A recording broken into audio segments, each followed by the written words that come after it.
Bueno, muchas gracias por acompañarnos en esta nueva clase. La intención entonces es dedicarla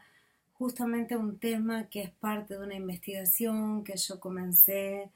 a pensar en función de algunas preguntas, interpelaciones que me hace el trabajo de campo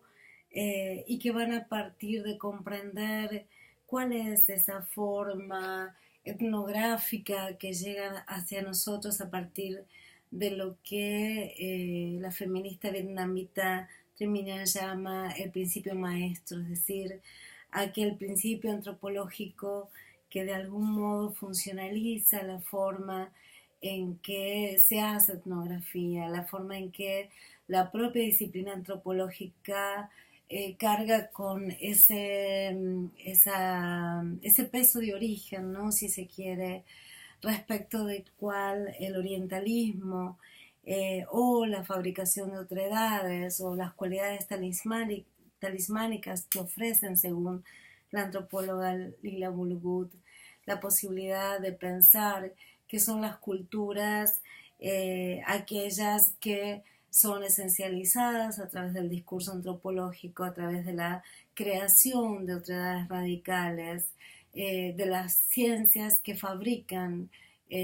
sus talismanes, ¿no? En ese sentido, empecé a pensar en una de las hipótesis que yo venía trabajando acerca de lo que Rita Segato llama escritos en los cuerpos a partir de Ciudad Juárez y de lo que significa para América Latina y para el resto del mundo el surgimiento de esa batalla que hemos dado y seguimos dando con el movimiento Ni Una Menos o Ni Una Más, es decir, pensar en que esos cuerpos son escritos a través de lo que Rita Segato llama los actos comunicativos. Esa tesis me inspiró fundamentalmente para pensar entonces cómo era posible nuevas formas de contribuir a las disciplinas sociales y humanas desde los registros también artísticos y activistas, y es por eso que me propuse escribir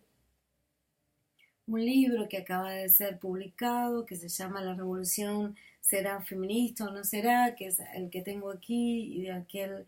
que espero pueda contribuir, sí, a algunas de sus trabajos, algunas de sus tesis, ¿no? Hace años que vengo trabajando también con las voces y las teorías de las voces, ¿no? Como forma de también dotar de un instrumento metodológico a la capacidad de seguir discutiendo aquella pregunta que se hace Gayatri Spivak respecto de ¿puede el subalterno hablar? Y esa pregunta ha guiado y orientado varias de mis búsquedas y varias también de mis sentidos de vida, ¿no? Y de habitar el movimiento feminista y de habitar las calles y habitar la academia y tratar de batallar desde esos lugares, ¿no? Eh, las mujeres del sur son narradoras de sus propias vidas, a pesar de ser reescritas por otras mujeres, a menudo bajo lo que llamo retóricas salvacionistas y narrativas orientalizadas por Occidente, que eliminan todo rastro de contemporaneidad, no dejarán de contarse mutuamente historias. Suele haber mucho más riqueza en las conversaciones con las mujeres que en el género de las escrituras etnográficas, ya que una parte de esa riqueza se pierde inevitablemente por más sensibles que éstas se muestren.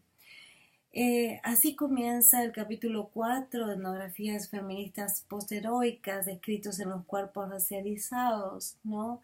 Que tienen para leer y que espero que podamos discutir también en los foros, que tiene mucho de aquella discusión sobre Spivak, pero también mucho de aquel libro que nos ha legado otra gran feminista india, Chandra Tapal de Mohanty, que se llama Bajo los ojos de Occidente, Academia Feminista y Discursos Coloniales, ¿no? Aquí es muy interesante cómo esta antropóloga incide en pensar entonces de algún modo en base también a la obra de Edward Said y su orientalismo, cómo se decodifican entonces aquellos que desde el feminismo descolonial llamamos colonialidad de género y qué herramientas tenemos, ¿no?, para utilizar las formas contrahegemónicas, ¿no?, que vamos experimentando en este hacer desde las epistemologías del sur. Es interesante entonces justamente remitir a Triminiá en cuanto en tanto uno piense con ella que ese relato etnográfico es un relato androcéntrico, ¿no? En ese libro que ella escribe que se llama Mujer Nativa y otros, escrituras postcoloniales y feminismos del año 1989, en especial hay un capítulo que se llama El lenguaje del nativismo, la antropología como conversación científica de hombre con hombre. Destaca la construcción del nativo en la discusión de lo que ella define como el gran maestro, ¿no? Justamente lo que refiere es al principio Malinowski, ¿no?, de ese antropólogo por excelencia, en el sentido más amplio como el máster, el más grande de todos los antropólogos, ¿no?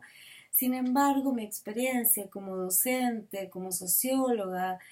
dando cursos en las universidades en el grado y en el posgrado, siempre observé cómo mis propias estudiantes mujeres admiraban las etnografías escritas por varones. Y siempre me pregunté qué era lo que estaba detrás de esa admiración y siempre pensé que había una especie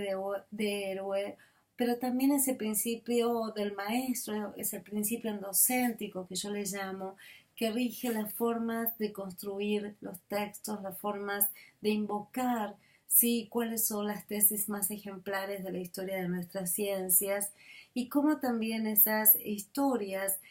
trasladan, ¿no?, hacia otros campos, ¿no?, del campo del saber hacia otros campos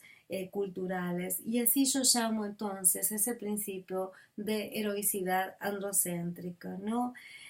¿Por qué? Porque además justamente rayando con esa peligrosidad que consiste en poner el cuerpo en los lugares más complejos, en los lugares de las guerras difusas, en los escenarios no bélicos, ¿sí? Mis estudiantes deseaban hacer trabajo de campo allí para que de algún modo, implícitamente o inconscientemente, ellas tratarían de imitar al gran maestro, ¿no? Justamente entonces me interesa cómo, por un lado, es posible pensar, tal como lo hiciese Donna Haraway en su gran libro sobre cyborgs, ¿no?, cuando ella comienza a pensar que justamente no hay un principio científico que sea neutral, que toda posición que se asume como neutral es indiscutiblemente la dominante, la hegemónica, ¿no? Y por lo tanto, entonces, cuando hablamos también de las figuras masculinas como los informantes nativos, ¿no?, o el conocimiento del nativo, estamos justamente infiriendo en un lenguaje sexista sin darnos cuenta, ¿no? Eso es lo que ha transmitido durante siglos de historia la modernidad y el conocimiento científico, y es hora entonces que podamos desafiar desde el movimiento de mujeres, desde las posibilidades que nos brindan las epistemologías del sur, aquellas sedimentaciones, aquellas reproducciones de saberes, tal como también, por ejemplo, apelando a la gran feminista nigeriana Amina Mama, como ella también abordó en sus estudios la marginación de África en el orden mundial y también cómo en sus trabajos expone justamente este perfil que destaca que las mujeres africanas académicas aportan muchísimo menos en cuestión de estadísticas, ¿no?, a lo que realmente eso se considera si uno lo tomara a través de otras metodologías, de otros informes y informantes, ¿no? Entonces aquí me parece que es muy importante, por un lado, pensar y preguntarse si justamente como Lila Bulugut en aquellos grandes textos se preguntó si era posible que una antropóloga, por el hecho de ser mujer, produjera una etnografía feminista o una etnografía que produjera una subversión en las formas, ¿no? Que tenemos justamente para contrarrestar ese principio maestro, ¿no? Entonces me interesó también hacer una búsqueda en esos textos de la propia Lila Bulugut, justamente en ese gran libro que se llama Sentimientos velados, el honor y la poesía en las sociedades beduinas, y cómo ella va a justamente a deconstruir la idea de los antropólogos como Clifford, ¿no? Entre otros, que las acusaban de hacer etnografías de menor valor por el solo hecho de que apareciese una mujer escribiendo, ¿no? Entonces su trabajo justamente se va a centrar en tres dimensiones: la relación entre las formas culturales y el poder, la política del conocimiento y la representación, y la dinámica del género y los derechos en las mujeres de Medio Oriente. Y va a ser una fuerte contribución a los estudios culturales y feministas cuando justamente dé cuenta acerca de los límites que aparece tener el concepto talismánico por excelencia de la antropología, que es el concepto de cultura, ¿no? Y ella justamente observa que ninguna etnografía puede capturar lo que ella llama la vida como es vivida, es decir, ninguna etnografía puede dar cuenta de esa riqueza del mundo sensible que significa el trabajo de campo, el trabajo de acompañamiento, ¿sí? Y cómo esa etnografía entonces que han escrito Clifford y Marcus en Writing Culture,